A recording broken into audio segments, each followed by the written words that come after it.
મિત્રો, પતિ પત્નીનો સંબંધ વિશ્વાસ ઉપર ટકેલો હોય છે અને જો બંને વ્યક્તિ આ વિશ્વાસને કાયમ રાખે તો જિંદગી આરામથી વીતી જાય છે.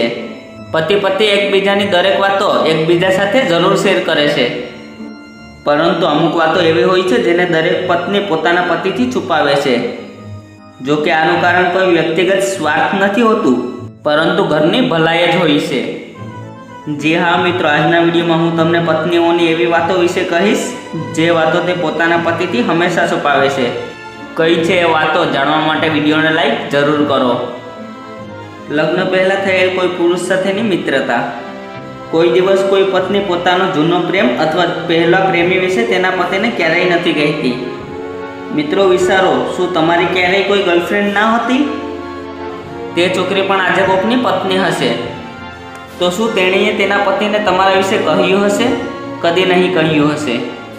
તો કોઈ પુરુષ કેવી રીતે વિચારી શકે કે જેની સાથે તેના લગ્ન થવાના છે તે કોઈકની પ્રેમિકા રહેલી છે?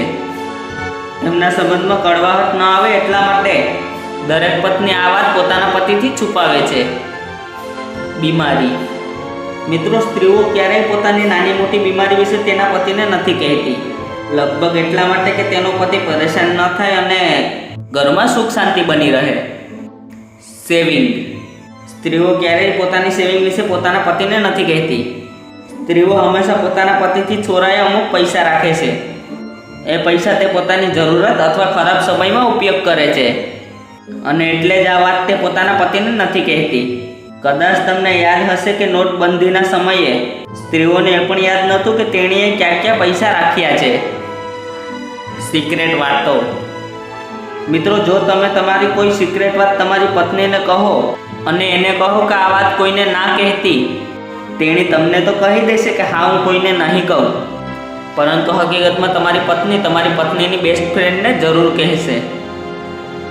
પોતાના પિયરિયાની બુરાઈ.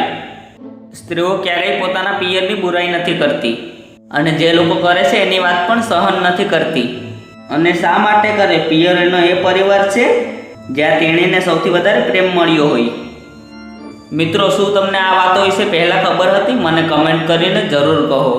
અને વિડીયો પસંદ આવ્યો હોય તો લાઈક કરો, સાથે સાથે વિડીયોને શેર કરો અને મારી ચેનલને સબસ્ક્રાઈબ કરો, જેથી તમને આવા જ અજીબ અને વિચિત્ર વિડીયો જોવા મળે.